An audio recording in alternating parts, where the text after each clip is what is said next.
경험들은 좀 있으시죠? 전혀 없으세요? 네.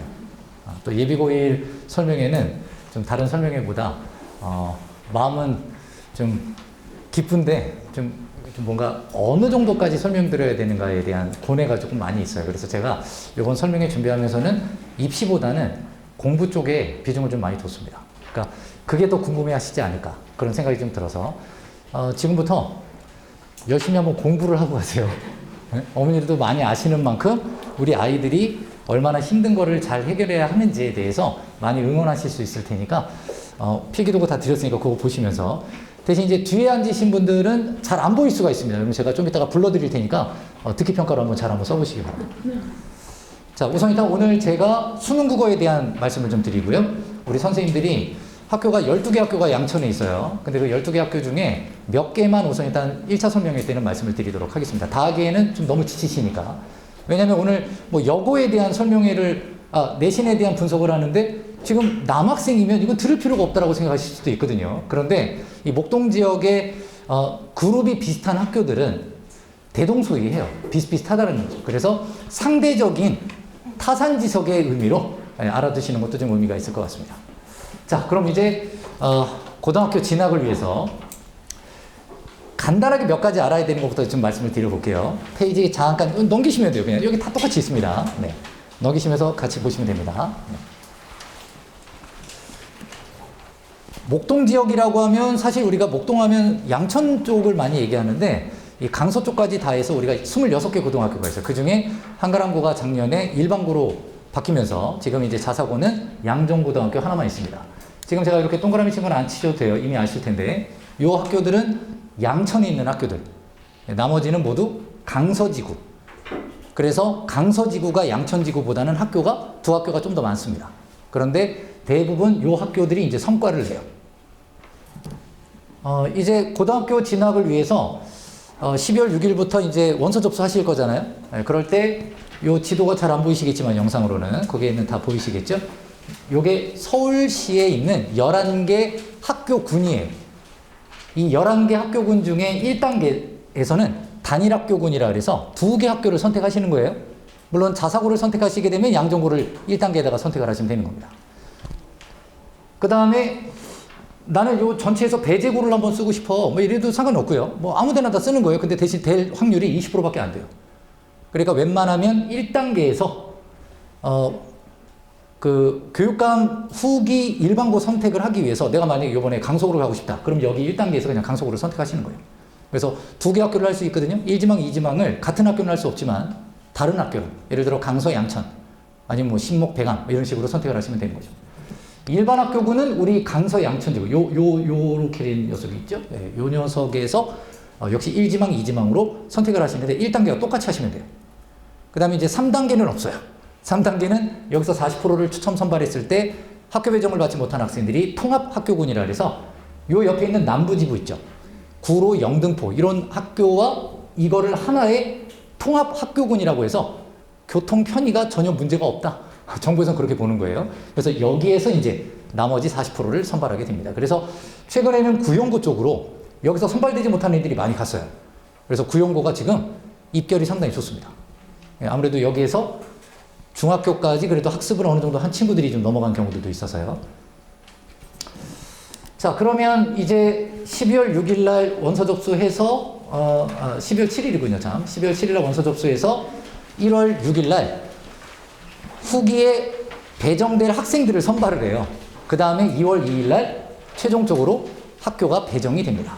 그래서 2월 2일 날 어머니들이 꼭 하셔야 될 건 반드시 서점 가셔서 그 학교 자습서 다 사세요. 네, 2월 2일은 모두 서점 가시는 날이에요. 네, 거기서 뵐게요. 그래서 우선 일단은 고등학교 배정 일정은 다음과 같은데 이런 얘기 해봐야 사실 큰 의미가 없어요. 어머니들 여기 오시면 제가 설명회 끝나고 나면 제일 많이 받는 질문이 뭐냐면 원장님 제가 어느 학교를 선택해야 될지 모르겠다. 어느 학교가 더 좋아요라는 질문을 되게 많이 받아요. 근데 어느 학교가 더 좋아요라는 말은 입시에 어느 학교가 더 유리해요라는 얘기잖아요.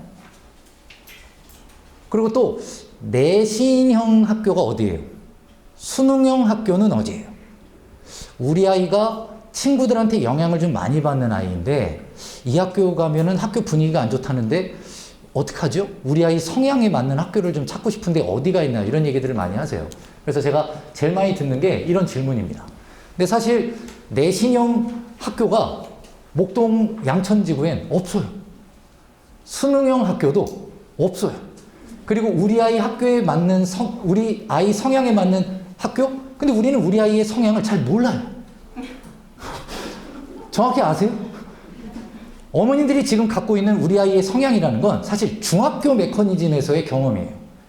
고등학교는 아예 별개의 개념이 되는 거예요. 그럼 얘들한테는 지금보다 더 하드하고 지금보다 더 타이트한 그런 경험을 하게 되면 아이의 성향은 100% 바뀝니다. 그렇기 때문에 지금의 어떤 경험을 일반화시켜서 우리 아이가 친구들한테 영향을 많이 받을 것이다, 아니면 친구들에게 영향을 줄 것이다, 이런 것들은 저는 사실 고민의 내용이 아니라고 생각합니다. 우선 일단 입시를 정확하게 알아야 돼요. 우리 아이들이 2026학년도 수능 입학 세대입니다. 그럼 이 아이들은 수시와 정시가 정확히 5대5로 뽑는 학교가 돼요. 입시가. 그럼 결국 5대5잖아요. 동전의 앞뒤와 똑같은 거예요. 대입이 결국 확률 게임이 돼버렸어요. 그럼 대입이 확률 게임이면 결국에는 둘 중에 하나로는 무조건 가는 거죠. 합격생은 둘 중에 하나로 가는 거예요. 내신으로 가는 학생이 그 학교를 내신형 학교라고 얘기할 수 없는 거죠. 그럼 수능으로 많이 보냈다고 해서 수능형 학교라고 할 수 없어요. 내신으로 가는 학생보다 수능으로 가는 학생이 목동 지역은 훨씬 더 많아요. 전국 단위 2,400개 고등학교 중에 일반계 고등학교로 수능 시험 보는 학교가 1,738개가 있어요. 그럼 그 학생들의 기반으로 5대5가 되는 거예요. 근데 여기 저희 다 해봐야 26개 고등학교인데 그거로 내신으로 만약에 대학을 간다? 절대 인원은 이게 훨씬 더 많을 수밖에 없죠. 그래서 우리가 이제 학교를 선택할 때 저는 두 가지가 우선 일단 기준이 되셨으면 좋겠어요. 만약 고민이 되신다면. 우선 첫 번째는 확률을 높일 수 있는 학생 수가 많은 학교를 선택하는 게 좋아요. 학생 수가 많아야 되죠. 두 번째는 뭐냐? 학생 수가 많더라도 혹은 적더라도 대입 실적이 좋은 학교를 선택해야 돼요. 이 두 가지가 기준이 되어야지 우리 아이의 성향은 별로 사실 의미가 없습니다. 결국 확률 게임이기 때문에 그렇다는 거예요. 이해하시죠?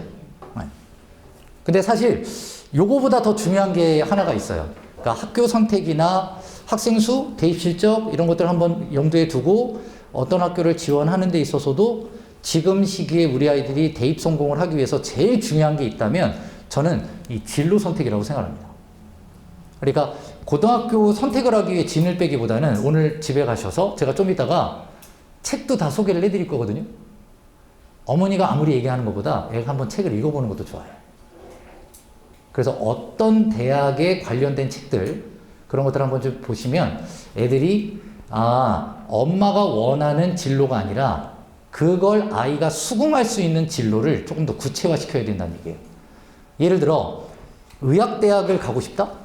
경영대학을 가고 싶다. 전혀 별개 같지만 이건 되게 의미 있는 거예요. 그런데 아이가 고교 선택의 최악의 수는 점수에 맞춰서 대학을 가는 거예요. 그러니까 아이가 나태해질 수 있는 가장 큰 동기부여는, 그러니까 재수하고 삼수하는 가장 큰 동기부여는 점수에 맞춰 대학을 가겠다라는 그런 안일한 사고로 고등학교에 입학하기 때문에 거기서부터 차이가 벌어지는 거예요. 그래서 애초에 입학을 할 때 예비고1이라면 적어도 어느 대학, 그러니까 그 대학이 뭐 서울대, 연대구대라는 이런 대학의 그 이름을 얘기하는 게 아니라 단과대학, 뭐 생명대학을 가겠다, 뭐 공학대학을 가겠다, 이런 것들을 먼저 선정을 하고 그 다음에 조금씩 범위를 좁혀서 더 구체화될수록 굉장히 중요해요. 이게 오히려 고교 선택보다 더 필요한 내용이 아닐까 싶습니다. 자, 그럼 이제 궁금하시죠? 학생 수는 어떻게 되고 대입 실적은 어떻게 되는가? 그래서 제가 한번 준비를 해봤습니다. 다음 장을 보시면, 밑에를 보시면, 최근 3년 동안 저희 26개 고등학교가 대입 실적이 어떻게 되는지를 쭉 보여드렸는데, 제가 여기 제 바탕에다가 이렇게 색깔을 칠한 학교들은 300명 이상인 학교들이에요. 그러니까 300명 이상이 되면 괜찮아요. 그런데 여기에 체크 안 된 학교들도요, 대부분 300명이 넘을 거예요. 왜냐? 우리 애들이 누굽니까? 07년 황금 돼지들입니다. 작년 애들보다 무려 14만 명이 많아요. 어마어마하죠. 그러면 전국 단위 학교로 따지잖아요. 그럼 객관적으로 산술적으로만 계산해도 한 학교당 80명이 늘어나요. 80명이면 새 학급이 늘어나는 거예요. 입시에 훨씬 유리한 거죠. 처음에 아이를 낳았을 땐 고민하시죠. 입시에 관심 있으면. 어떡하지? 애들이 많아져갖고 하필이면 내가 근데 미쳤지 왜 이때 나가지고 경쟁이 치열할 건데 라고 생각하시지만 사실 피라미드가 커지면 비율적으로 커지는 거잖아요. 아래가 제일 커져요. 걱정할 게 전혀 없습니다. 오히려 더 유리한 거예요. 왜냐하면 등급의 간격이 벌어져요. 잘 나으신 거예요. 그러니까 황금 돼진 겁니다. 실제 황금도 아닌데. 근데 이렇게만 보면 예를 들어 이제 강서구가 12개 학급인데 이제 늘어나겠죠? 당연히 우리 때 아이들은. 그리고 지금 인원이 345명에 지금 대학교 진학률이 점점 높아지고 있고 막 이런데 사실 이거 보면 딱 안 와닿죠. 왜냐면 이 대학이 어떤 대학인지 정확히 모르니까. 그죠? 무슨 한국산업대를 갔을 수도 있고 서울대를 갔을 수도 있는데 그 간격이 너무 크니까. 그래서 제가 한번 이렇게 준비를 해봤습니다. 주요 대학만 한번 볼게요. 주요 대학. 자, 이제부터 필기를 좀 잘 하셔야 돼요. 이제 빨리빨리 넘어갈 겁니다. 우선 주요 대학에 대한 입시 결과를 제가 한번 동일한 수치와 기준으로 분석을 해본 거예요. 어디서도 들을 수 없는 걸 제가 해드리겠습니다. 대신 이건 학교 수준을 얘기하는 게 아닙니다. 결과적으로는 그렇게 받아들이시겠지만 학업 분위기를 보여주는 거예요. 학교의 전통이죠. 그래서 목동고를 졸업한 학생이 목동고에 대한 인식이라고 보시면 되겠죠. 강서구를 졸업한 학생이 강서구를 바라보는 시선인 거예요. 이 숫자들은 모두 중복 합격과 재수생을 포함합니다. 의대 같은 경우에는 보통 6개 다 붙어요. 그러면 한 명을 6개로 불려놨다는 얘기겠죠. 여기 붙는 애들은 또 역시 다 붙는데 대신 여기에 중복 합격이 됐지만 여기가 비어있는 이유는 아시죠? 네.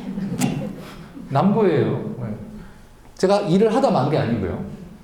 여기에는 중경외시, 그 다음에 서성한, 건대 이런 학교들까지 다 중복이 되기 때문에 우리는 이런 거 계산할 때 중복 합격은 보통 50%로 환산합니다. 학교에서 발표를 안 해주니까요.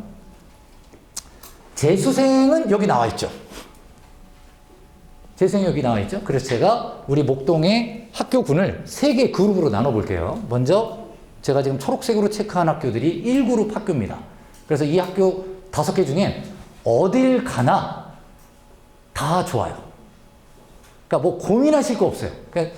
그냥 집 가까운 데 가셔도 상관없다는 얘기죠. 어딜 가나. 목동고는 이과적 성향이 강하니까 이과로 가려면 목동고를 가야겠다. 그건 해마다 다른 거예요. 그러니까 자꾸 뭔가 일반화시킬 필요는 없어요. 얘네들은 역대 실적이나 작년 성과만 보더라도 다 괜찮아요. 제가 한번 계산을 간단하게 해볼게요.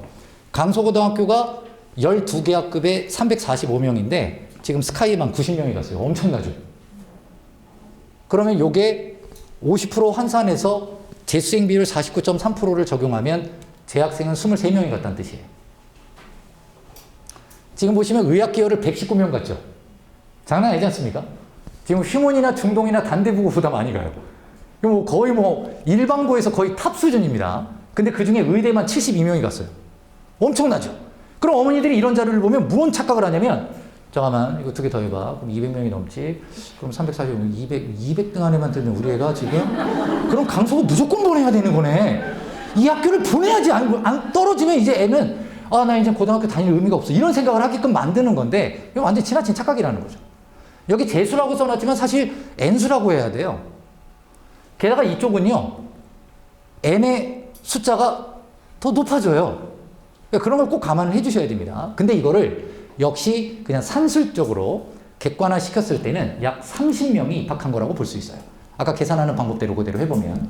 그러면 전교생 345명 중에 53명이 엄청 대학을 잘 갔죠.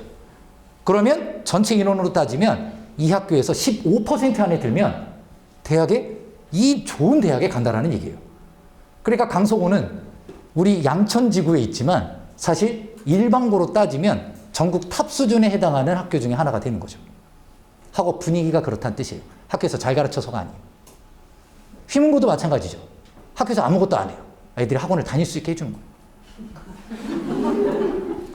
그래서 강서구는 반에서 4.3등 하면 한 반에서 4등만 해도요. 여길 간다라는 거예요. 대단하죠? 이게 또 보고 내고 싶잖아요, 지금 막. 아까 말씀드렸죠? 확률 게임이라고. 가면 되는 게 아닌 거예요. 간다고 되는 게 아닙니다. 얘네들은 다 모두 입학 전에 자기 진로에 대한 꿈이 명확한 아이들이에요. 그 학교를 다니면 가는 게 아니라는 걸 꼭 아셔야 합니다. 물론 다 아실 거예요. 양종고도 하나만 더 해볼게요. 양종고를 이와 같이 똑같이 계산을 해보면 서울대, 연대, 고대 17명, 의대 13명. 갑자기 확 줄어서 기분 나쁘시죠? 네, 엄청 주네요. 하지만 반에서 2.6등 정도. 그러니까 한 3등까지도 어느 정도 어떤 반에서는 3등도 의대를 가는 그런 학교인 거예요. 굉장히 좋네요. 목동고는 어떨까요? 자, 목동고는 반에서 한 1.9등 정도 해야 의대를 갑니다. 1.9등. 진명여고는 2.1등 정도 되는 거예요. 그러니까 요거는 비슷한 거예요. 근데 갑자기 또 여기서 두 개 고민하고 있었는데 2.1등이니까 차라리 여길 갈까? 이런 또 생각하시겠죠. 네. 물론 선택은 부모님들의 몫이지만 그냥 대동소이한 거예요. 네. 오히려 이게 작년 같은 경우엔 반대예요. 그러니까 얘네들은 거의 비슷한 겁니다. 한가람고가 좀 대단해요. 한가람고는 뭐 이제 작년에 바뀌어서 그런 거니까 바뀌기 전의 결과라고 보시면 되겠죠. 네, 그래서 인원수에 비해서 입결이 압도적입니다. 그죠? 네, 여기도 반에서 한 3.4등 정도 하면 가는 거니까 300명 이하, 한가람은 300명 이하의 학교에 확률이 낮은 학교로는 절대 볼 수가 없어요. 자, 이제 1군이 끝났고요. 2군은 제가 노란색으로 한번 체크를 해봤습니다. 보시다시피 2그룹 학교는 여고나 공학고에는 없어요. 남고에만 있습니다. 그래서 지금 목동 양천 지역에 남학생들이 입시를 주도하고 있어요. 남자애만 나오셨어요, 다들? 근데 어쨌든 지금 이 학교들을 보면 마포고 같은 경우에는 반에서 1등 정도를 해야 되는 거예요. 근데 이거를 서운하게 생각하시면 안 됩니다. 왜냐하면 전교 1등을 해도 못 보내는 학교가 허다해요. 근데 반에서 1등을 했는데 간다라고 하는 건 마포고가 10개 학급이 있어요. 그러면 10명은 무조건 보낸다는 얘기인 거죠. 명도고도 마찬가지입니다. 과학중점학교이기 때문에 이과 계열 합격률이 상당히 높아요. 그 다음에 양천고도 2그룹에서는 가장 압도적으로 높습니다. 양천고가. 그래서 우리 뒷단지에서는 양천고 저는 적극 추천이에요. 상당히 좋아요. 그 다음에 영일고는 명도고랑 유사한 정도의 수준이라 봐주시면 되겠죠. 자, 그럼 여기까지가 이제 2그룹이면 입시의 적신호는 제가 빨간색으로 한번 표현해 봤습니다. 얘네들은 사실 입시 결과가 그렇게 좋지가 않아요. 이게 또 오해가 있을 수 있는데 학교 배정 이후에 만약에 금옥의 배정을 받았다. 아이고야, 큰일 났네. 인원도 적지, 대입 실적도 안 좋지. 그럼 우리 행 끝난 거 아닌가 이렇게 생각하시는 것도 역시 잘못된 생각인 거죠. 그걸 어떻게 해결해 나가느냐는 아까 말씀드린 것처럼 진로 선택에서부터 착실한 준비와 과정으로 충분히 해결이 되는 건데 퍼센트가 낮아지는 거에 대한 리스크는 좀 안고 간다는 거죠. 얘네들은 반에서 1등을 해도 못 가는 학교들이에요. 보시다시피. 근데 지금 얘네들이 이게 연애질만 안 하면 좋을 텐데 환장을 하겠습니다. 얘는. 그나마 배감고는 상당히 좋죠. 배감고는 1등급 컷 안에만 들어오면 되는 거예요. 그러니까 전교 1등급 정도 된다. 그럼 합격률이 굉장히 좋은 거죠. 근데 지금 신목고가 좀 난리가 났어요. 여기가 입결이 너무 안 좋아요. 그래서 조금은 좀 변화가 생기겠죠? 만약에 신목고 배정 받으시면 어머니들이 학교에 입김 좀 넣어주세요.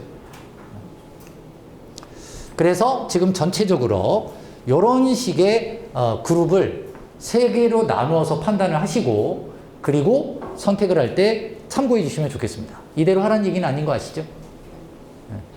여길 간다고 되는 게 아닌 건 아시죠? 네. 자, 그러면 요 정도 아셨으니까 제가 국어를 어떻게 공부해야 되는지부터 지금부터 하나씩 한번 말씀을 드려볼 거예요. 두 가지가 있죠? 내신, 수능. 그러니까 내신은 지금 보시다시피 이렇게 시험 범위 있고 학교 선생님들마다 제각각 출제를 하는 건데 공통점이 있어요. 다 모두 교과서를 중심으로 하는 거죠. 그런데 수능은 교과서가 반영이 안 되나요? 됩니다. 11종 교과가 반영이 되는 거예요. 대신 비문학은 통합교과인데 여기서 통합교과라고 하는 건 우리 아이들이 고등학교 올라가면 1학년 때 통합사회와 통합과학이라는 걸 문이과가 폐지됐기 때문에 다 배워요. 이게 수능에 고스란히 나와요. 뭐로? 국어로. 그래서 수능 국어는 통합교과적 지식을 묻는 거예요. 학생들한테 독해하는 방법을 알려주면 독해 실력이 높아질까요? 천만의 말씀입니다. 아는 만큼 보이는 거예요. 애들이 국어가 어려워진 이유가 국어라고 생각하는 거에 대한 내 기준과 너무 다른 게 여기 나와 있는 거예요. 그냥 무슨 우리말 겨루기인 줄 알았는데 그냥 문학만 조금 하면 되고 벼락치기 해도 되는 줄 알았는데 천만의 말씀이라는 거죠. 그래서 수능 국어는 얼마나 지식이 축적되어 있느냐를 묻는 시험이기 때문에 이걸 단기간에 하는 건 불가능하다고 보시면 돼요.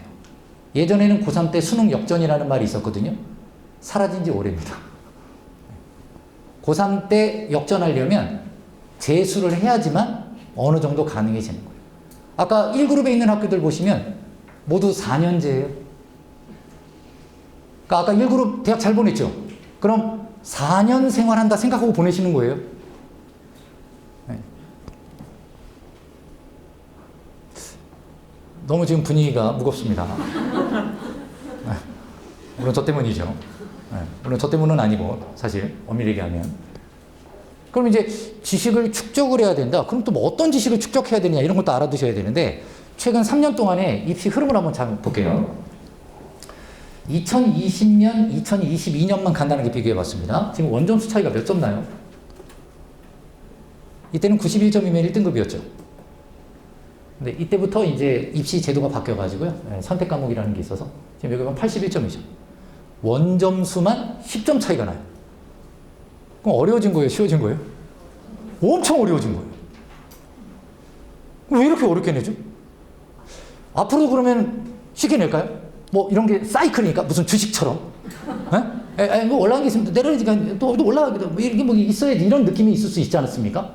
실제로 선생님들 중에도 야 작년에 어려우면 올해는 쉬워. 뭐 이런 식으로 약을 파는 사람들이 있어요. 무조건 어렵게 출제가 되겠죠. 앞으로도 계속 어렵게 출제가 될 거예요. 이유는 아주 간단해요. 2017년에 영어가 절대평가가 되어버렸기 때문입니다. 학생들을 줄 세우려면요. 변별력이라는 게 있어야 돼요. 근데 변별력을 갖추려면 상대평가를 해야 되는데 지금 상대평가 과목이 3개예요. 보시다시피. 국어, 수학, 탐구예요. 저는 국어 선생이니까 국어만 좀 가장 크게 썼습니다. 그런데 입시에서 수학을 어렵게 내면 어떤 일이 생길까요? 사교육에 불을 지피겠죠. 난리가 납니다. 그런데 사실 수학은요, 어렵게 안 내도 어려워요. 그런데 그걸 어렵게 내잖아요? 그럼 그 욕을 누가 먹겠습니까? 정부가 다 먹는 거예요. 근데 너무 웃기게 국어가 어렵게 나오죠? 그 누구도 역사상 단 한 번도 평가원을 욕한 사람이 없습니다. 애들이 국어를 못 보잖아요? 정부를 향하지 않고 우리 아이를 향해요. 야, 너는 바보냐? 우리말인데 이런 생각을 하는 거죠. 이런 편견들 때문에 저도 가족들한테 오해를 살 때가 되게 많아요. TV에서 막 맞춤법 문제 나오잖아요. 물론 당연히 맞추겠죠. 맞출 확률이 높고 이건 국어의 아주 작은 일부에 지나지 않는 거예요. 그런데 마치 이게 전부인 것처럼 착각하는 게 아이들에게도 고스란히 들어가 있다는 거예요. 그러니까 지식을 축적하기보다는 엉뚱한 학습을 하는 거죠. 계속 어렵게 나올 거예요. 그럼 애들은 뭘 어려워할까요? 애들이 뭘 어려워하는지 좀 이따가 더 자세히 말씀드리겠지만 흐름만 잠깐 한번 봐보세요. 우선 문학하고 독해가 있는 거는 아십니까? 이제 이건 비문학이고요. 이건 문학이에요. 뭐 비문학이라는 건 사실 개념 정의가 없어요. 문학이 아닌 게 비문학이에요. 아닐 비자 앞에다가 붙이는 거예요. 지금 정답률을 놓고 보니까 압도적으로 독해를 어려워한다는 걸 알 수가 있겠죠. 킬러 문제라는 게 있습니다. 이 단어 자체가 무섭죠. 50% 이하의 정답률이면 둘 중에 하나는 무조건 틀리는 문제라는 거예요. 대부분 이런 문제들이 정답률이 한 30%에서 38% 정도 돼요. 그러면 100명 중에 30명 맞추는 문제인 거잖아요. 엄청난 변별력이겠죠. 그리고 이런 문제는 한 3등급만 돼도 아예 안 풉니다. 딱 봤는데 꼬라지가 보기에 읽을 게 더 많이 늘어나는데 뭔가 꼭 추론이 아니라 아예 연상까지 해야 되는 게 나오면 이건 내 게 아니야 라는 생각을 해버려요. 그리고 아예 포기를 해서 아예 그런 문제가 나왔는지도 몰라요. 그런 문제도 2020년도에 고전시에서 딱 한 번 문학에 써 있었고 모두 독해에 나오죠. 비문학에. 그래서 우리 아이들은 이제 3년 동안 고등학교에서 공부를 해나갈 땐 1학년 때는 무조건 문학을 어려워하는 거예요. 당연하죠. 이건 당연한 거예요. 문학에서 독해 쪽으로 공부의 심화가 이루어져야 됩니다. 비문학이 당락을 결정한다고 해서 비문학 공부를 당연히 해야 되는데 이게 안 잡혀 있으면 얘는 의미가 없어요.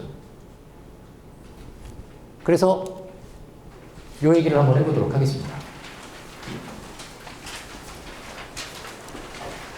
수능이 이렇게 공통과목과 선택과목으로 나뉘어져요. 공통과목, 선택과목. 문학, 독해가 지금 34문제 76점 만점입니다. 그 다음에 화법작문, 언어 매체 중에 하나를 선택하는 거예요.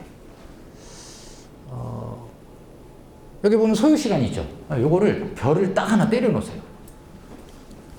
우리 아이들이 공부해 나가는 방향은 시간을 줄여나갈 수 있는 방법과 학습을 해야 합니다. 지금 아이한테 모의고사를 풀렸더니 문학 내지문 17문제 푸는데 30분이 안 걸렸다. 그럼 찍었다는 얘기예요. 그럼 얘가 진지하게 한번 풀어보잖아? 그러면 이제 평균 몇 분 나오냐면 40분 정도 나올 거예요. 그럼 정답률이 의미가 없어지죠, 이제? 40분을 들였는데 정답률이 떨어지는 건 최악의 상황이고 40분을 들였는데 정답률이 높아봐야 10분 초과한 건 의미가 없다는 얘기예요. 비문학은 시간 제한이 없습니다. 이런 데서 여기에다 갖다 쓰는 거예요. 벌어서. 요것도 나중에 문제인데 미리 좀 알고 계시라고 말씀을 드리지만 제가 나중에 궁금하시면 2, 3학년 설명 한번 와보세요. 그럼 좀 더 디테일하게 제가 말씀을 드릴게요. 이 선택 과목도 여기 지금 12분이라고 써있죠. 이게 적정 시간이라는 거예요. 애들 몇 분 걸릴까요? 화법작문은 한 모의고사 한 4, 5분만 풀어오면 15분 컷 나와요. 15분. 그러다가 이제 고3 되잖아요? 문제 좀 많이 풀죠? 네, 그러면 12분 안으로 다 끊어요. 전혀 문제될 게 없어요. 그러니까 어떤 학원에서 화법작문 특강한다 그러면요. 그거 보내는 게 좀 그런 거예요. 이건 자습을 할 수 있는 거예요. 근데 이건 자습이 힘들어요. 언어와 매체는 이거의 학습량이 한 100배 정도 되신다고 보시면 되고 학습이 잘 안 된 애가 욕심만 갖고 엄매를 선택하면 모의고사에서 얘를 푸는데 20분 걸려요. 20분이 걸리면 8분을 초과하는 거잖아요. 8분을 초과하면 문학에서 소설 지문 하나 풀고 코 풀 수 있는 시간이에요. 그러면 얘는 이게 이미 여기에 영향을 줘요. 일반적 풀이 순서는 1, 2, 3 이렇게 가거든요. 그럼 이제 나중에 3학년 때 가서 최대한 1점이라도 올리기 위해 전략적으로 순서를 본인이 결정하는 연습을 하는 거예요. 그게 이제 학원 모의고사인 거죠. 근데 지금은 이 시간을 인지하도록 해주시면 좋아요. 물론 이제 제가 수업 시간에 아이들한테도 얘기하겠지만 이걸 줄여나갈 수 있는 방법은 당연히 있습니다. 그게 이제 뭔지 좀 이따 말씀을 드릴 건데 그러면 이제 공통과목, 선택과목 이렇게 있었을 때 어머니들이 입설명예나 이런 거 좀 들어보시면은 선택과목, 엄매 이거 되게 중요하다 이런 거 아시잖아요. 근데 진짜 중요한 게 뭔지를 한번 좀 알아두셔야 될 게 뭐냐면 공통과목 76점, 선택과목 24점이라고 말씀드렸죠. 제가 가상의 A, B, C 학생 3명을 보겠습니다. 자, A 학생은 C 학생보다 공통과목을 잘 봤죠. 그죠? 얘는 70점을 맞았어요. 근데 C 학생은 공통과목은 A 학생보다 못 보고 선택과목을 얘보다 훨씬 잘 봤죠. 그러니까 얘네 둘은 원점수가 똑같이 84점이지만 표준 점수는 무려 5점이나 차이가 납니다. 그럼 결국 표준 점수의 핵심은 선택 과목이 있는 게 아니라는 얘기인 거 아시겠죠? 선택 과목을 선택한 학생들의 모집단, 엄매를 선택한 학생들의 모집단의 평균 점수를 내가 분모값에 가져가는 거예요. 그래 내가 더 유리하게 가져가는 거예요. 그래서 내가 가져가니까 격차를 줄이는 거예요. 분모를 늘려서. 대충 그런 의미예요. 그러니까 중요한 건 공통 과목이 중요하다는 거예요. 그 다음에 얘를 체계적이고 지속적으로 학습하는 게 굉장히 중요하다는 거. 그 다음에 이제 선택 과목이 의미가 있습니다. 자, 지금 올해 수능 응시 인원들 이제 발표가 다 났습니다. 얘네들 지금 보시면요. 36만 명, 35만 명 이렇죠. 수능에 한 50만 명 정도 시험을 볼 거예요. 그리고 대학도 입학 정원을 줄였습니다. 왜냐면 전체 시험 보는 아이들이 줄었으니까 당연히 줄여야죠. 왜냐면요. BK21 사업 때문에 정부에서 학생 수에 교수 숫자를 맞춰야 돼요. 근데 애들이 줄었는데 교수 많이 놔두면 어때요? 손해잖아요. 네. 그래서 입학 정원을 줄이는 거예요. 그런데 우리는 너무 좋게 아까 말씀드린 것처럼 황금 돼지들이다. 얘네들은 49만 7천 명인데 보통 한 5만 명 정도는 다양한 사건, 사고나 진로를 통해 수능을 안 봅니다. 그러면 약 한 44만 명 정도가 응시할 거라고 보고요. 그러면 원래 재수행은 한 27% 정도 되거든요. 근데 이렇게 인원이 많아지면 한 26%로 줄어요. 그럼 예상 인원이 61만 명이에요. 그럼 훨씬 더 많이 늘어나죠. 그럼 피라미드가 굉장히 커지는 겁니다. 자, 그럼 이런 상태에서 지금까지 화법작문을 선택한 학생들이 약 70%예요. 전국 단위로. 엄매를 선택하는 학생들이 한 30% 정도 되는 거죠. 우리 목동 지역은 반대입니다. 엄매를 선택하는 학생들이 훨씬 더 많은데요. 당연히 엄매를 선택해야 돼요. 화법작문을 선택하는 이유는 공부하기 싫어서 그런 거예요. 아니면 공부할 시간이 없거나. 그래서 지금 아이들은 이제 완전 맹탕이지 않습니까? 하나씩 흰 도화지에 하나씩 써내려 나가는 거 아니겠습니까? 그래서 얘네들은 무조건 엄매를 선택을 하셔야 되는데 지금 보세요. 6월 평가원 시험을 보면 언어와 매체를 선택한 친구가 화법작문을 선택한 친구와 비교해 보니까 이 점수 차이를 한번 보시면 죄송합니다. 4점 이득이죠. 그죠? 9월 평가원을 보면 5점 이득이죠. 같은 등급을 표준 점수로 환산해서 부여를 하는데 더 틀려도 같게 취급받는다는 얘기잖아요. 그만큼 얘네들의 공통과목 성적이 훨씬 더 월등하다라는 얘기예요. 그러니 언어와 매체를 선택을 해야 하는 것이죠. 그럼 언어와 매체는 문법이기 때문에 이과 계열과 문과 계열 중에 당연히 문과가 더 많이 선택할 것 같잖아요. 천만의 말씀이에요. 정반대예요. 엄매를 선택하는 학생들의 대부분 45%가 이과고요. 27%가 문과예요. 그러니까 문과생들은 거의 대부분 화작으로 가요. 요즘 학교 분위기가 어떤지 아세요? 공부 안 할 거면 문과, 공부할 거면 이과 이렇게 가요. 작년에 그 연대 컴공 아니구나. 건대 컴공 지원자가 연대 경영에 붙었어요. 대학 간극이 너무 크지 않습니까? 교차 지원. 그러니까 이과생들한테 훨씬 더 유리한 상황이 되는 건 맞죠. 그래서 우선 일단 지금 우리 아이들은 이렇게 보시면 돼요. 무조건 엄매를 선택한다. 무조건. 그리고 고3 때 4월 모의고사 이후 최종 선택한다. 그 전까지는 내신을 위해서라도 무조건 문법을 한다. 이렇게 하셔야 합니다. 그러니까 나중에 하면은요, 힘들어요.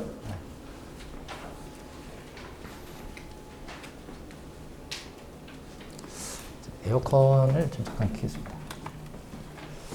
날씨가 추워져가지고 옷을 잔뜩 껴입었더니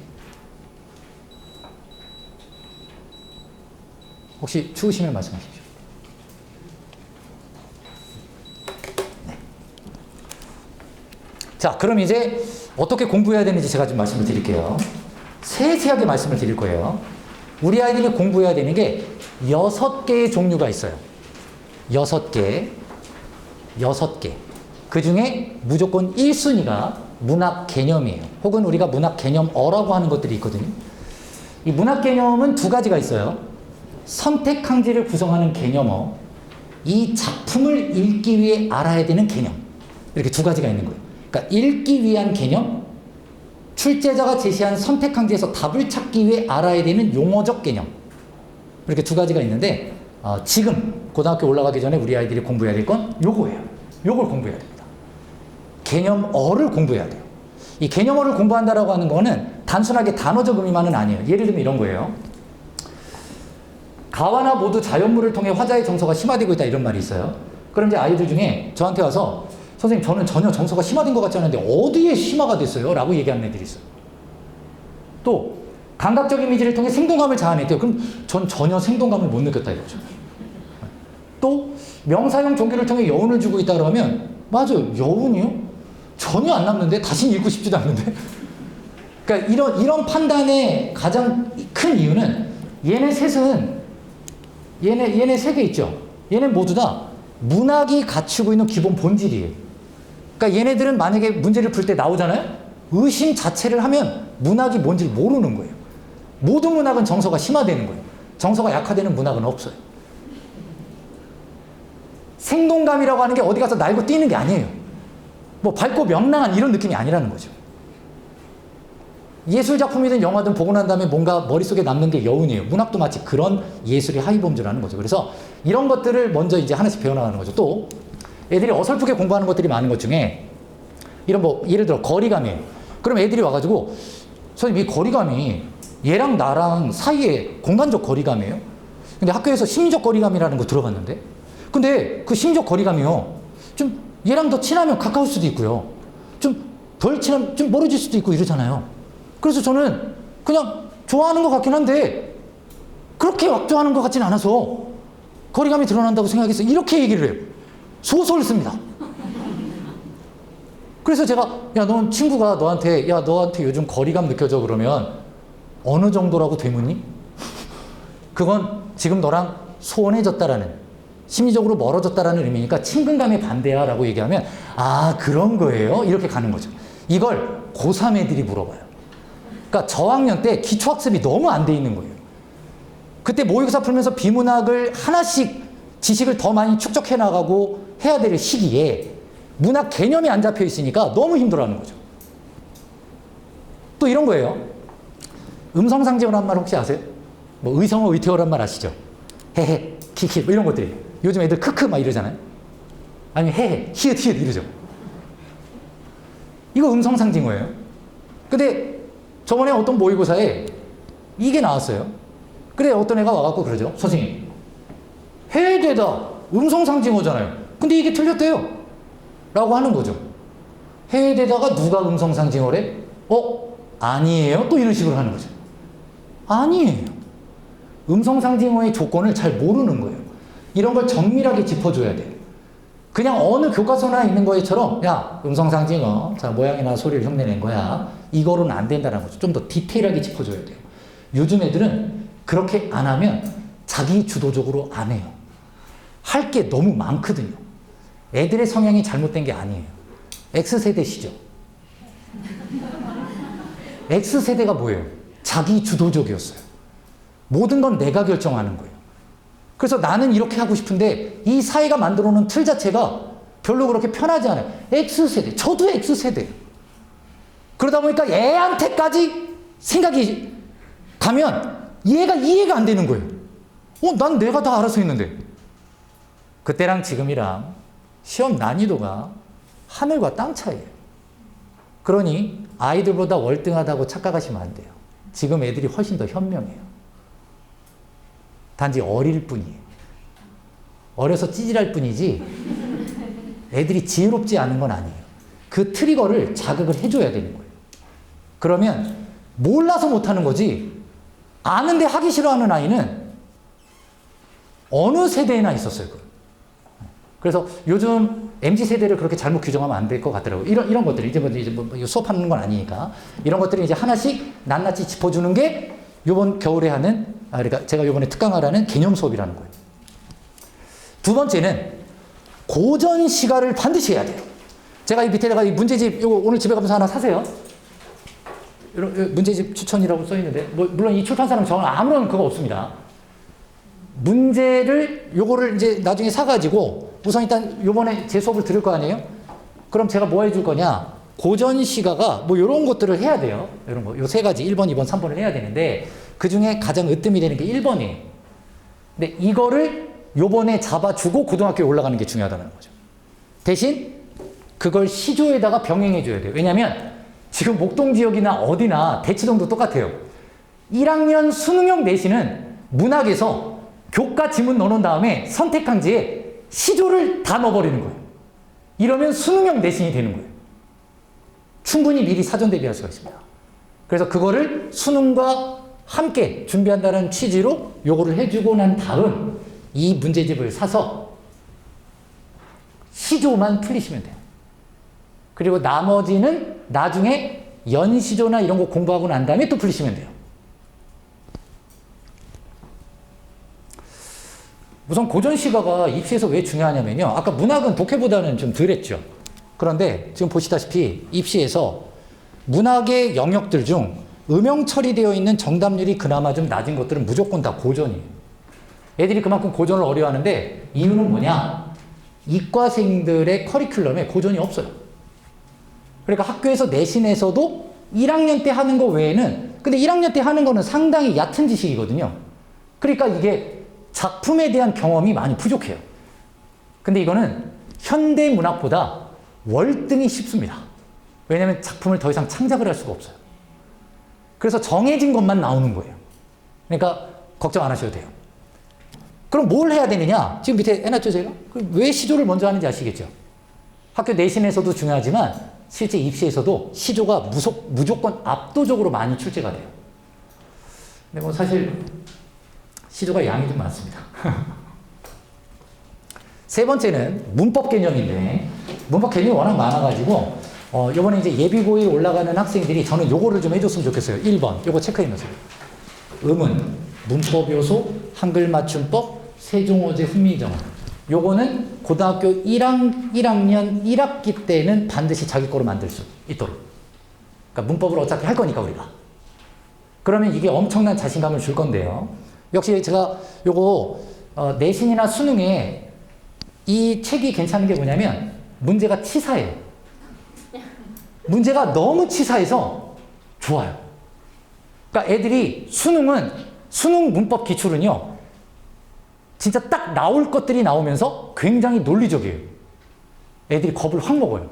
근데 이런 교재들은 차라리 그냥 그 개념 정의 묻는 거예요. 그래서 오히려 개념을 정립시키는 데는 좀 도움이 돼요. 그렇게 해주시고, 그래서 이것도 한번 책을 한번 사서 나중에 문법 공부하고 난 다음에, 아니면 학원에서, 저희 학원에서는 겨울방학에 정규반에서 문법을 이제 하나씩 다 정리를 해나갈 겁니다. 그 다음에 이게 지금 애들 시험범위라고 생각하시면 되거든요. 매체 빼고 문법만. 엄청나죠? 네. 얘네들이 1학년 때 해야 되는 거예요. 고1 때. 지금 제가 체크한 거.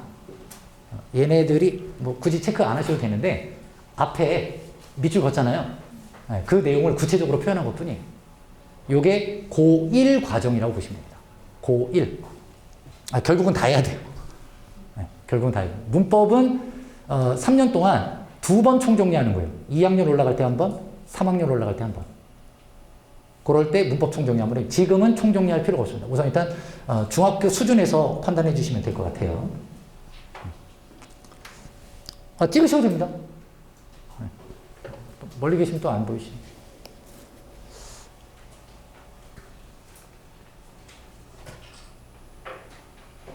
제가 이거 홈페이지에 올려놓을게요. 또 괜히 뒤에 앉아갖고 보이지도 않는데 좀 화내고 그러실 수 있으니까 홈페이지에 올려놓겠습니다. 네 번째가 독해예요.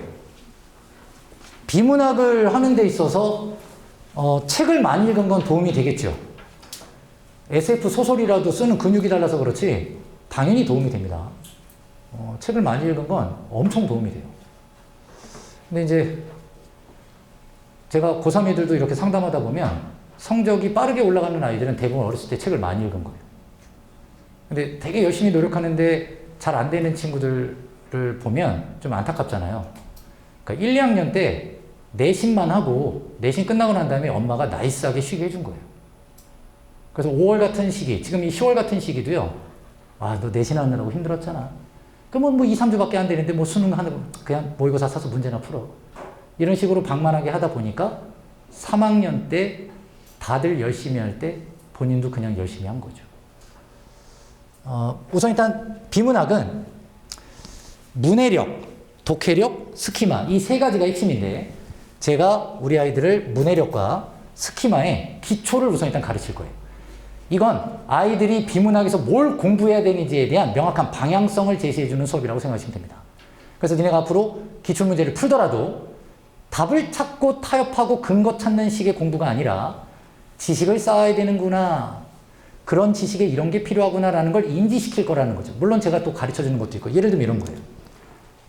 문장 중에 이런 게 있어요. 같이 보시면 슬립률은 주행속도와 회전속도의 차이를 주행속도로 나눈 값으로 이렇게 나오잖아요. 그럼 뭘 나눴대잖아요. 그죠?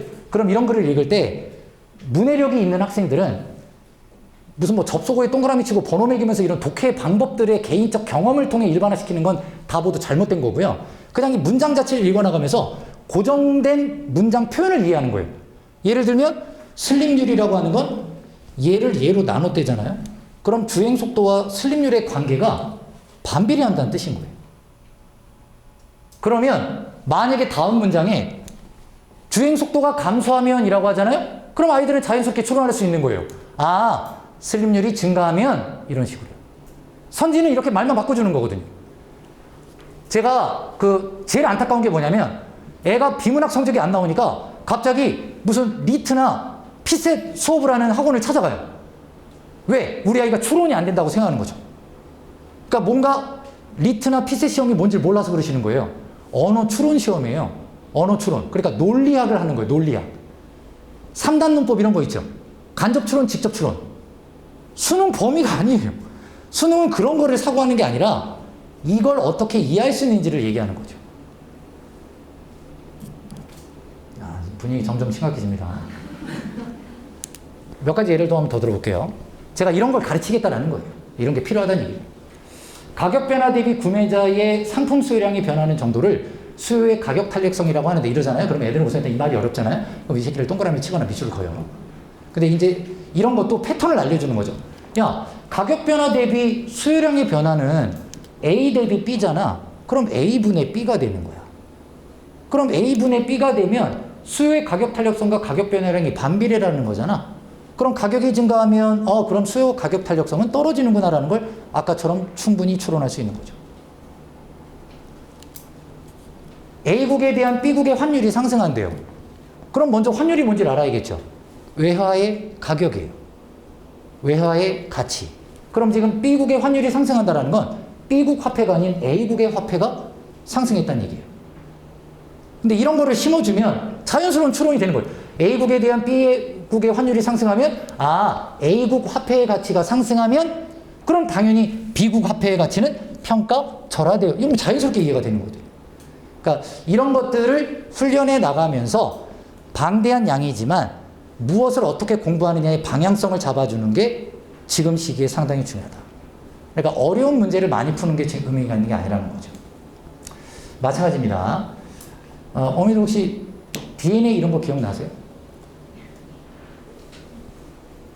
예체능 문과 애들은요, DNA 나오잖아요? 그러면 막 좀 뭔가 알레르기 증세를 막 보여요. 그래서 DNA 누구 이니셜인가? 뭐 이런 식으로 착각을 합니다. RNA 이런 것도 다 지식이 되어 있어야 돼요.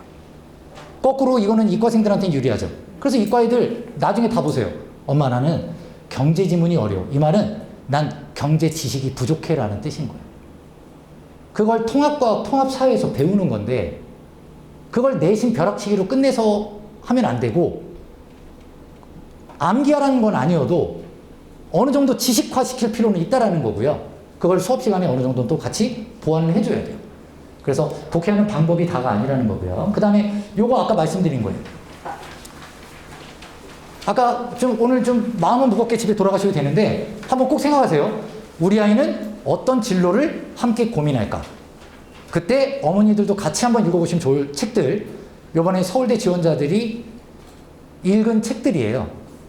각 대학 계열별로 제가 좀 한번 분리를 해놨거든요. 그리고 다 좋은 책인데 조금 요즘 우리 아이가 좀 방황하고 싶다면이 아니라 있다면 데미안 이런 책 한번 꼭 읽어보세요. 이거는 수능 국어의 비문학에도 되게 중요해요. 니체 철학의 온신이거든요. 그래서 이런 것들이 여러 개가 있습니다. 뭐 예를 들면 뭐 총균세, 이건 뭐 너무 기본적인 독서죠. 넛지, 뭐 경영대학 가는데 이거 안 읽으면 말이 안 되는. 팩트플리스도 마찬가지고요. 뭐 침묵의 봄, 아니면 아픔이 길이 되려면, 이런 것들은 그냥 아예 교과서 같은 책인 건데 아이들이 공부하면서 쉴 때 이런 책들이 학교 수업을 듣고 대학 진학을 하는데 저는 분명히 영향을 줄 거라고 봅니다. 그래서 또 괜히 또 이거를 또 다 본인은 안 읽을 거면서 또 애한테 그저 한번 다 주문해봐. 예스24. 굳이 그렇게는 안 하셨으면 좋겠습니다. 자, 마지막은 아니고요. 5번째는 모의고사입니다. 지금 고3 기출 풀리지 마세요.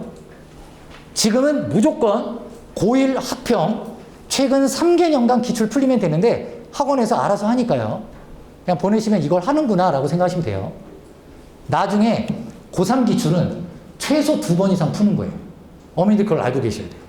전체로 한 번, 영역별로 한 번, 마지막에 한 번. 그래서 성적이 나오려면 한 번 풀고 2번 풀고 3번 풀 때 정답이 보인다라는 얘기는 공부 방법이 잘못됐다는 얘기예요. 답을 찾는 공부를 하면 안 됩니다. 이해하는 공부를 해줘야 돼요. 자기가 부족한 걸 찾을 수 있게끔. 그래서 고3 기출은 학평을 제외하고 평가원과 수능은 최소 2번, 많으면 3번 정도는 꼭 풀어줘야 돼요. 네, 학원에서 어쨌든 그걸 한다는 얘기고요. 그 다음에 이제 마지막이 EBS인데, EBS 연계율 몇 %인지 아세요? 모르세요? 아, 입시 전혀 모르시는구나. 나중에 제가 한번 입시 설명 한번 하겠습니다. 입시 설명에. 네. 네, 그것까지 하면 어머니들 우리 선생님들이 이제 얘기할 때마다 다 나가시고 그러시면 안 돼요. 우선 일단 EBS가 연계율이 50%예요. 예전에 70%였거든요. 근데 이 50%라고 해서 우습게 생각하시면 큰일 납니다. 엄청 중요해졌어요. 왜냐하면 수능이 어려워졌거든요. 수능이 쉬울 땐 연계율 70%가 의미가 없었어요. 근데 수능이 어려울 때 연계율 50%는 연계율이 10%라도 의미가 있는 거예요. 그런데 제가 이걸 왜 예비고일 설명에 대해 얘기하느냐, 어디서 또 그런 얘기 들으시고 갑자기 애한테 EBS 교재를 사줄까 봐. 지금은 푸는 게 아닌 거죠. 이건 고3 때, 내신 대비 때 한 번, 수능 한 달 전에 한 번, 이렇게 2번 푸는 거예요. 풀어야 될 내용은 수능 특강과 수능 완성이라는 딱 2 종류의 책이에요. 네. 지금 보시면 작년 수능에 킬러 지문이 얘네였어요. 예술 철학의 해겔, 경제의 브레턴 우드 체제. 이 2개가 킬러 지문이었어요. 근데 얘네 2개가, 얘는 아예 EBS 수능 완성과 똑같이 나왔어요. 얘는 예술의 형식론만 안 나오고 변진법은 똑같이 나오고.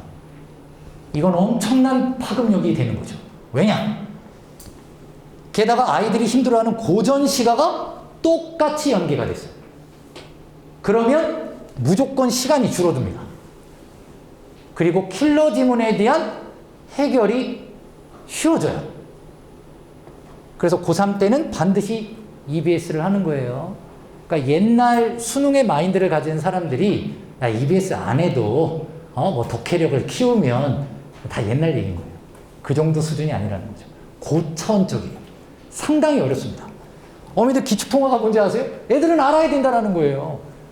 미국의 브레턴 우즈에서 협의를 한 이 기축통화에 대한 이 협의를 애들은 알아야 되는 거예요. 엄청 어려워졌어요. 자, 이렇게 정리를 하게 되면 이제 우리 아이들이 3년 동안 다음과 같은 수능 공부를 할 수 있는 기간들이 있어요. 제가 이걸 게르기 시간이라고 하는데 이게 너무 아까운 거죠. 이 시기, 요 시기, 와, 이 게르과 같은 시간. 요때 막 가족여행 안 돼요. 이거 막 안 돼요. 이런 거. 근데 보세요. 생각해 보세요. 지금 음영으로 처리해 놓은 게 수능 공부할 수 있는 기간이거든요. 그러니까 중학교 마인드로 하시면 안 돼요. 고등학교가 됐다고 하면 그냥 3년 동안은 군대 보냈다는 생각을 하셔야 됩니다. 그러니까 욕심이 앞서면 우선 일단 반드시 그걸 희생을 해야 돼요. 그러면 이 기간에 수능 공부할 수 있는 기간이 엄청 나잖아요. 예. 근데 아까 말씀드린 것처럼 우리 아이한테만 이렇게 주어진 시간이 아니에요. 결국 수능 등급은 제 경험상 아마 거의 맞을 거예요. 학교 선생님한테 가서 한번 나중에 물어보세요. 선생님, 고3 지도 많이 해보셨잖아요. 고3 때 애가 막 4등급 나왔다, 1등급 나고, 이런 애 있죠? 없습니다. 라고 얘기할 겁니다. 절대 없어요. 있을 수가 없어요. 4등급이 1등급이 되려면 1등급이 4등급 돼야 되잖아요. 누가 자리를 바꿔줘야 되는 거잖아요. 그쵸? 걘 유학을 갔거나. 고3 때 사춘기가 와야 돼요. 이거 쉽지가 않습니다. 그래서 고3 때 가가지고 무언가 수능을 한번 본격적으로 하고 1, 2학년 때 내신에 올인해 볼까? 이건 진로 선택 없이 점수에 맞춰 대학 가는 거와 전혀 다를 바가 없어요. 그래서 이 시기에 뭘 해야 되는지 제가 아주 자세하게 해놨어요. 왜냐면 어머니들이 설명이 끝나고 나면 원장님 시중에 무슨 고전을 좀 어렵다고 하는지 자습서를 사서 풀리면 좋을까요? 뭐 모의고사가 필요하다는데 모의고사는 그냥 막 풀면 되나요? 뭐 여러 가지 질문들을 많이 하시니까 뭘 언제 뭐 해야 되는지, 기출을 풀면 뭘 해야 되는지 이렇게 다 써놨는데 지금 여기 보시면 어딜 봐도 제 연간 커리큘럼이 없어요. 이게 제 연간 커리큘럼. 그러니까 1, 2학년. 그러니까 이 시기에 이게 필요하니까 가르치는 거예요. 그리고 이 시기에는 이걸 해놔야 전체 입시 모의고사를 치러나가면서 아이가 자신감을 얻을 수 있다는 거죠. 자세히 한번 읽어봐 보세요. 나중에. 자, 우선 일단 제 수업은 12일 날 개강할 겁니다. 우리 선생님들은 크리스마스 이브에 개강할 겁니다. 그래서 아이들과 함께 축복의 시간을 같이 정규반이 오픈을 할 수 있고요. 아까 말씀드린 것처럼 저는 요번에 현대시, 애들이 제일 어려워하는 거, 현대시, 고전시, 그 개념 정리 다 끝내줄 거고요. 아주 집요하게 할 거예요. 애들 산책 가듯 학원 보내시면 안 돼요. 이 악물고 수업 듣게 하셔야 됩니다. 저 지금 한 번 안 쉬고 계속 얘기하잖아요. 수업도 이런 식으로 해요. 그런데 되게 재밌어요. 아니, 재밌습니다. 애들이 힘든데 뭔가 끝나고 나면 되게 보람차죠. 힘들지만. 그래서 애들 다 보면 친구 소개하는 애들이 다 친구를 데려오면서 뭐라고 소개하는지 아세요? 빡세대요. 빡세다라고 하는 그 자체를 아이들은 원하는 거예요. 엥? 원해야 돼요. 술렁술렁 해가지고 학원 다니다가 무슨 학교 등교하듯이 그냥 학원에 등원하면 점수가 오를 것이다라는 생각을 하면 안 된다는 거죠. 그 다음 제가 요번 그 고등학교 올라갈 때 꼭 알아야 되는 시조도 68편이나 주제별로 정리를 해서 아이들이 좀 알 수 있게 해줄 거예요. 읽는 것도 연습 다 시킬 거고요. 그 다음 비문학 아까 말씀드린 거. 그 다음에 입학고사 보는 학교들이 가끔 있지만 요즘 거의 잘 안 보거든요. 그래도 모의고사 연습시키면서 제가 성적표를 보내드릴 테니까 요놈의 기초 실력이 어느 정도 되는지 우선 점검하세요. 그리고 정규반 가서 클리닉 받으시면 됩니다.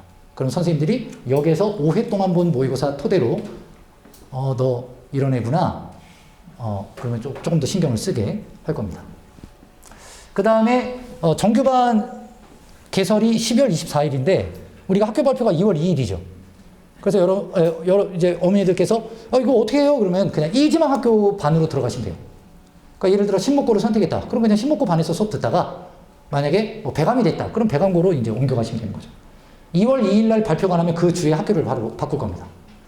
본인 해당 학교로 가야 내신도 함께 병행해서 준비를 해야죠. 3월 달에. 그래서 내신 대비라고 하는 걸 요즘에 그냥 학교 교과서만 정리하는 거로 착각하시면 안 돼요. 수능 병행하는 겁니다. 그리고 1학년 때는 선생님하고의 유대감 상당히 중요해요. 저한테 얼었던 마음을 거기서 좀 풀어야 됩니다. 자, 이거는 이제 수업에 대한 내용인데 지금 교재가 이 개정판이 아직 출간은 안 됐어요. 그래서 어머니들 궁금해 하실까봐 샘플로 이렇게 찍어 놨거든요. 그래서 혹시 교재 어떻게 좀 두껍죠? 이걸 6주에 하는 거예요. 애들 뒤졌습니다, 이제. 근데 빡세지만 제가 형광펜 이런 거 다 사오라 그러면 왜 안 사주세요? 제가 형광펜 딱 정해가지고 외워야 될 거, 추론해야 될 거, 이해해야 될 거 딱 정해놓거든요? 필기할 때? 그럼 남자애들 여기서 샤프 하나 달랑 꺼내가지고 새끼 뭐 이러고서 필기하고 앉아있으니까 우라통이 차려 제가 아예 필기독을 줄게요. 버리지 말라고 하시고. 거기에 제 전화번호도 다 있거든요. 얘들 질문 많이 해요. 질문 많이 하게 하세요. 네. 그래서 이 교재 안에 뭐가 있는지 궁금하시면 데스크에 놔뒀으니까 한번 참고하시면 되겠습니다.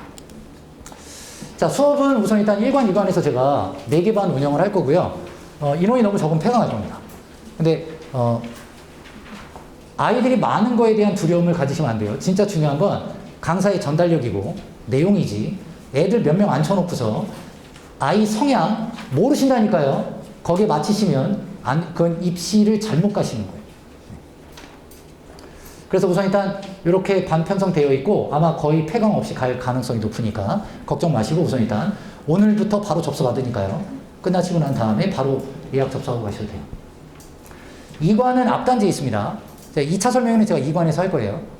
그래서 오늘 하지 못한 학교들 중에 또 2관에서 할 것도 있으니까 혹시 관심 있으시면 그때 같이 한번 전화 주시면 되겠습니다.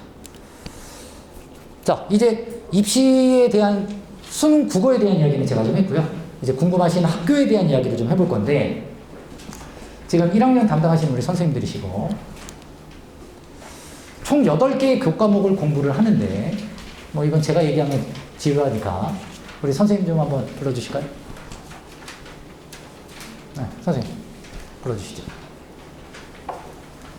자, 우선 일단 그러니까 이 최상의 컨디션을 생각하시면 안 됩니다. 아까 보셨지 않습니까? 그래서 우선 일단 김태성 선생님이 또 신목고의 전설이에요. 네. 오세요. 네. 저는 좀 이따가 다시 나타날 거거든요.